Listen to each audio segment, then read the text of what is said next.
बिस्मिल्लाहिर्रहमानिर्रहीम। अस्सलाम वालेकुम नाज़रीन कराम, मैं हूं मखदूम शहाबुद्दीन और आप देख रहे हैं मेरा फेसबुक और यूट्यूब चैनल। उम्मीद करता हूं आप सब लोग बखैर व आफियत होंगे और जहां भी होंगे अपने अहले खाना समेत खुश भी होंगे और महफूज भी। नाज़रीन कराम, मुल्क में बहुत कुछ चल रहा है। आज का दिन बड़ा अहम तरीन दिन था। इमरान खान साहब की अदालतों में पेशियों से लेकर और बहुत कुछ हुआ है, बल्कि यह कहा जाए कि तहलका खेज दिन रहा है तो यह कहना गलत नहीं होगा। एक जानिब तो इमरान खान ने असद उमर के साथ आज क्या किया है, इस हवाले से वीडियोस भी आ चुकी हैं, वो भी आपके सामने रखनी है। जबकि परवेज इलाही की जेल में बड़ी मुलाकातें हुई हैं और बहुत बड़े बड़े सवालिया निशान हैं इन बड़ी मुलाकातों पर। लेकिन क्या कोई बहुत बड़ा ब्रेक थ्रू होने वाला है और क्या चौधरी परवेज इलाही भी इमरान खान का साथ छोड़ने वाली वो जादुई प्रेस कॉन्फ्रेंस करने वाले हैं? इस हवाले से अब इम्कानात बड़े हैं, क्योंकि ये जो मुलाकात है ये अनप्रेसिडेंटेड है। ये कोई उम्मीद भी नहीं कर सकता था, कोई तवक्को भी नहीं कर सकता था कि जेल में ये वाली मुलाकात होगी, और इसकी जो अंदरूनी कहानी है वो भी आपके सामने रखनी है। और सुप्रीम कोर्ट ऑफ पाकिस्तान ने भी फैसला महफूज कर लिया है। हुकूमत के कदम जो हैं वो अभी से लड़खड़ाना शुरू हो चुके हैं और भी 7-8 बड़ी डेवलपमेंट्स हैं। इमरान खान और बुशरा बीबी की अदालतों में जो पेशियां हैं, उन पेशियों के हवाले से भी कुछ डिटेल्स है, वो भी मैं आपके सामने रख देता हूं। सबसे पहले मैं आपको यह बता दूं कि पाकिस्तान तहरीक इंसाफ के चेयरमैन की एहलिया बुशरा बीबी की 190 मिलियन पाउंड स्कैंडल के केस में 4 जुलाई तक अबूरी जमानत मंजूर हो गई है। इस्लामाबाद की एहतसाब अदालत में 190 मिलियन पाउंड स्कैंडल के केस में बुशरा बीबी की जमानत कबल अज गिरफ्तारी के केस की समाअत हुई। दरखास्त पर समाअत एहतसाब अदालत के जज मोहम्मद बशीर ने की। 5 लाख रुपए के हिफाजती मचलकों के एवज जमानत मंजूर की गई। पीटीआई चेयरमैन की एहलिया बुशरा बीबी गाड़ी से उतरकर एहतसाब अदालत गई और अदालत में हाजिरी लगाने के बाद वो वापस गाड़ी में आकर बैठ गई। बुशरा बीबी के वकला ने नैब के बतौर मुल्जिम तलबी के नोटिस के पेश नजर जमानत की दरखास्त दायर कर रखी थी। अच्छा भाई, दूसरी जानिब इमरान खान साहब अपनी लीगल टीम के हमरा जुडिशल कॉम्प्लेक्स में मौजूद रहे। 7 मुकदमात में इमरान खान साहब की एज ऑफ येट जो अभी तक खबर है अबूरी जमानत में 4 जुलाई तक की तौसी हुई है। अलबत्ता और बड़ा कुछ हुआ और बहुत से मामलात जो है वो भी अदालत के अंदर हुए। और चेयरमैन पीटीआई इमरान खान, असद उमर और राजा खुर्रम नवाज के खिलाफ इस्लामाबाद के थाना मारगला में दर्ज मुकदमे की समाअत जुडिशल कॉम्प्लेक्स में हुई। मुकदमे की समाअत एडिशनल एंड सेशन जज सिकंदर खान ने की। पीटीआई से मुंसलिक रहनुमा असद उमर और इमरान खान जो है ये इस केस के अंदर अदालत में पेश हुए। दौरान समाअत असद उमर ने चेयरमैन पाकिस्तान तहरीक इंसाफ इमरान खान से मुसाफा किया, जिसके बाद इमरान खान असद उमर के साथ बैठने के बजाय रोस्ट्रम पर खड़े हो गए, क्योंकि असद उमर ने कहा कि आप आए मेरे साथ बैठ जाएं, तो खान साहब ने उन्हें इग्नोर किया और खान साहब आगे बढ़ के रोस्ट्रम पर खड़े हो गए। इमरान खान के वकील बैरिस्टर सलमान सफदर दलाइल में कहा कि आज जुडिशल कॉम्प्लेक्स में 17 मुकदमात दर्ज है, शामिल तफ्तीश हुए, इनके हर सवाल का जवाब देते रहे। प्रोसिक्यूटर की जानिब से अदालत को बताया गया कि चेयरमैन पीटीआई की जानिब से ताहाल तफ्तीश में शमूलियत नहीं की गई। डीआईजी का ऑफिस साथ है, शामिल तफ्तीश हो जाए। प्रोसिक्यूटर के मुताबिक डीआईजी ऑफिस सिक्योरिटी के लिहाज से महफूज है। हमने मुल्जिम को वीडियोस दिखा के मुल्जिम से तफ्तीश करनी है। अदालत ने इस्तफसार किया कि जुडिशल कॉम्प्लेक्स में कोई कमरा मौजूद नहीं जहां तफ्तीशी अफसर शामिल तफ्तीश कर लें। चेयरमैन पीटीआई के दलाल के दौरान बार बार की मुदाखलत पर अदालत ने बरहमी का इजहार भी किया और रिमार्क्स दिए कि इन्हें यानी कि इमरान खान साहब को खामोश करवाएं, ये मुल्जिम है। प्रोसिक्यूटर का कहना था कि जुडिशल कॉम्प्लेक्स में शामिल तफ्तीश करने के लिए कोई ऐसा मखसूस कमरा नहीं है। अदालत ने जुडिशल कॉम्प्लेक्स के रजिस्ट्रार को तलब करके इमरान खान को शामिल तफ्तीश करने के लिए कमरा फराहम करने की हिदायत की। चेयरमैन पीटीआई को शामिल तफ्तीश होने के लिए 4 जुलाई तक की मोहलत दी गई है और 4 जुलाई तक शामिल तफ्तीश हो बसूरत दीगर। अदालत ने कहा है कि इमरान खान साहब खुद जिम्मेदार होंगे और इस सब के अंदर पीटीआई के चेयरमैन इमरान खान साहब, असद उमर, राजा खुर्रम नवाज की अबूरी जमानत में तौसीह कर दी गई और केस की मजीद समाअत जो है वो 4 जुलाई जो है ये वो दिन है जिस दिन केस की जो मजीद समाअत है वो आगे कर दी गई।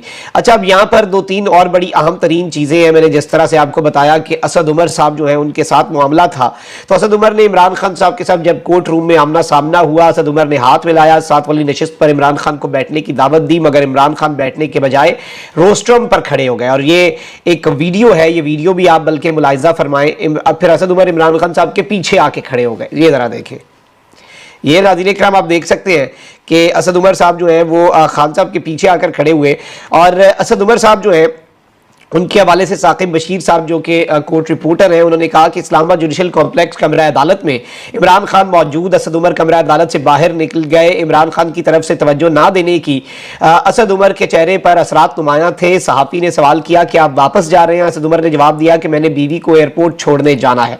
यानी इमरान खान साहब की तरफ से अटेंशन ना मिलने पर असद उमर साहब के चेहरे के ऊपर जो परेशानी थी या फिर वो जो एक तासुरात होते हैं, गम होता है, वो था। लेकिन इमरान खान साहब जो है वो बड़े वाज़ेह है सब के अंदर। इमरान खान साहब यूं लग रहा है बहुत क्लियर हैं और जाहिर बात है जिसने साथ छोड़ा है उसके लिए पार्टी में उस तरह से कोई जगह नहीं। और खान साहब ये बात पहले भी कह चुके हैं कि मेरे लिए पार्टी छोड़ने वाला भी और ओहदे छोड़कर मौजूदा तौर पे थोड़ी से अरसे के लिए सियासत से लातल्लुकी करने वाला दोनों बराबर ही हैं और दोनों को एक ही छड़ी से हाँका जाएगा। आप जरा एक और क्लिप देखें जिसमें असद उमर साहब कह रहे हैं कि इलेक्शन की तैयारी है और पीटीआई का टिकट मिला तो मैं जरूर लड़ूंगा। मतलब अब असद उमर साहब जो है उन्हें पीटीआई के टिकट के लाले भी हैं। और आप जरा इनका ये क्लिप देखें। तो आप क्या समझते हैं, इलेक्शन की तैयारी में हैं आप? इलेक्शन की बिल्कुल तैयारी जनाब, तरीके से मुकम्मल है। इलेक्शन के लिए जब भी इलेक्शन कॉल करें तरीके से साथ तैयार है, बाकियों का मुझे नहीं पता। पीटीआई की टिकट पे इलेक्शन लड़ेंगे या किसी और पार्टी के? टिकट मिलेगा तो जरूर लड़ेंगे। जी नाज़रीन इकराम, आपने सुना कि टिकट मिलेगा तो ज़रूर हम आगे इस तरह से चीज़ें करेंगे। अच्छा, वहीं दूसरी जानिब ये सारी चीज़ें तो मैंने आपके सामने रख ली, आज के दिन की जो तहलका खेज समाअत और उसका अहवाल। अब ज़रा आ जाते हैं सुप्रीम कोर्ट ऑफ पाकिस्तान पर, फिर चौधरी परवेज़ लाई वाली मुलाकात पर भी। सुप्रीम कोर्ट ने review of judgments and order act के खिलाफ दरखास्तों पर फैसला महफूज कर लिया है। चीफ जस्टिस उमर अता बंदयाल की सरबराही में 3 रुकनी बेंच ने Supreme Court review of judgments and order act के खिलाफ दरखास्तों पर समाअत की। जस्टिस एजाजुल एहसन और जस्टिस मुनीब अख्तर इस 3 रुकनी बेंच का हिस्सा है। आज समाअत के आगाज में अटॉर्नी जनरल मंसूर उस्मान अवान ने कहा कि दलाइल का आगाज पार्लियामेंट के कानून साजी के इख्तियार से करूंगा। सुप्रीम कोर्ट के पार्लियामेंट के कानून साजी के इख्तियार से मुतल्लिक मुतअद्दिद फैसले हैं। आर्टिकल 184(3) के मुकदमात में नजर सानी के लिए अलग दायरा कार रखा गया है। नजर सानी अपील के हक से कुछ लोगों के साथ इस्तेहसाल होने का तासुर दुरुस्त नहीं है। चीफ जस्टिस पाकिस्तान उमर अता बंदयाल का कहना था कि अटॉर्नी जनरल साहब आहिस्ता आहिस्ता दलाइल से हमें समझाएं। आप कह रहे हैं कि अपील के हक से पहले आइन लोगों का इस्तेहसाल करता है, एक आईनी मामले के लिए पूरे आइन को कैसे नजरअंदाज कर दें। अटॉर्नी जनरल ने कहा कि एक्ट से पहले 184(3) में नजर सानी का कोई तरीका नहीं था। हुकूमती कानून साजी से किसी के साथ इस्तेहसाल नहीं हुआ। चीफ जस्टिस ने कहा कि हुकूमत कानून साजी कर सकती है मगर नजर सानी में अपील का हक देना दुरुस्त नहीं लग रहा। आर्टिकल 184(3) के मुकदमात में अपील का हक देने के लिए बहुत सोच समझ कर फैसला करना चाहिए। भारत में भी आर्टिकल 184(3) के मुकदमात में बराह रास्त नजर सानी की अपील का हक नहीं है। और अटॉर्नी जनरल ने कहा कि आइन नजर सानी का दायरा इख्तियार महदूद नहीं करता। जस्टिस मुनीब अख्तर ने कहा कि क्या नजर सानी के इख्तियार को सिविल कवानीन से मुमासलत दी जा सकती है? क्या सिविल कवानीन सूबाई दायरा इख्तियार में है? सुप्रीम कोर्ट रिव्यू एक्ट में सूबाई कवानीन का जिक्र नहीं किया गया। अगर यह कानून सूबाई सतह पर अप्लाई होगा तो क्या हाई कोर्ट सुप्रीम कोर्ट का तरीकाकार तय करेंगी?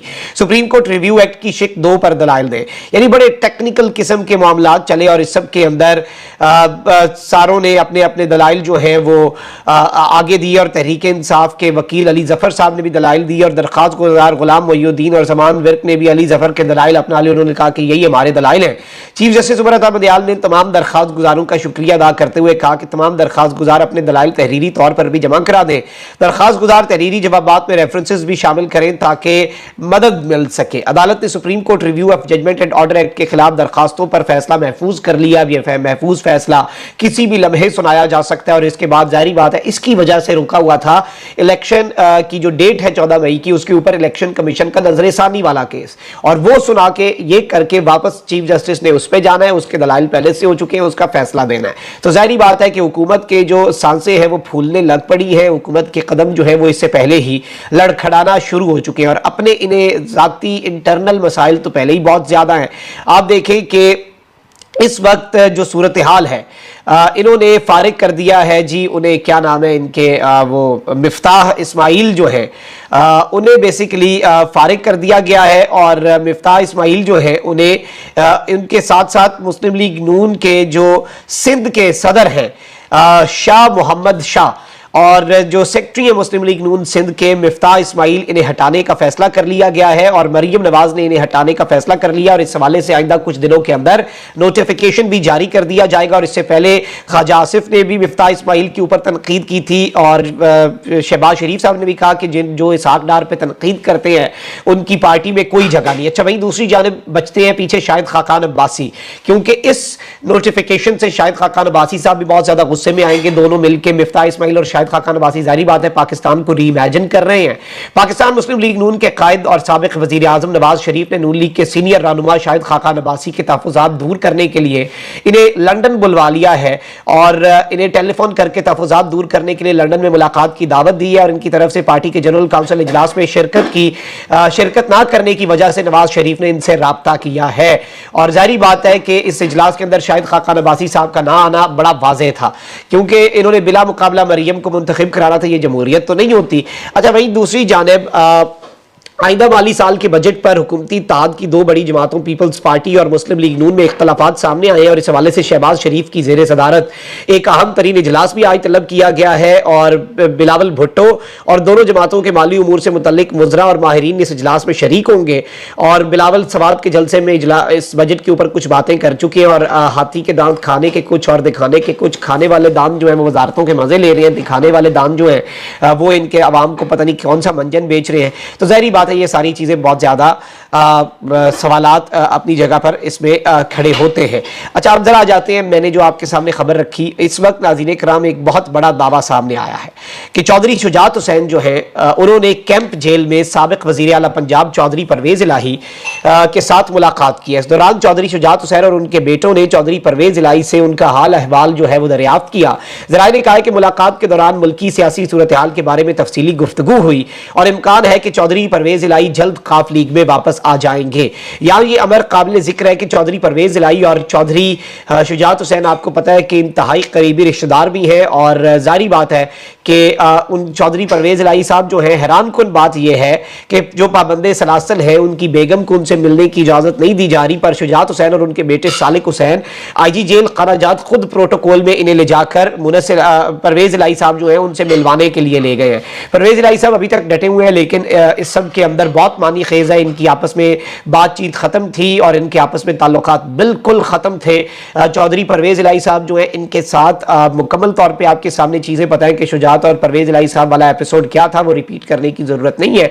इस सब के बावजूद चौधरी शुजात का खुद चलकर जाना इसी जानिब इशारा हो सकता है कि चौधरी परवेज़ इलाही साहब जो है वो वापस आए और चौधरी परवेज़ इलाही साहब की वापसी जो है उसकी राह किसी भी सूरत हमवार कर दी जाए। तो ये एक बड़ी डेवलपमेंट थी जो आपके सामने रखनी है और इस सब के अंदर ऑब्वियसली लेट्स सी कि ये मामला किधर कुछ जाता है और ये सूरत हाल क्या रुख इख्तियार करती है।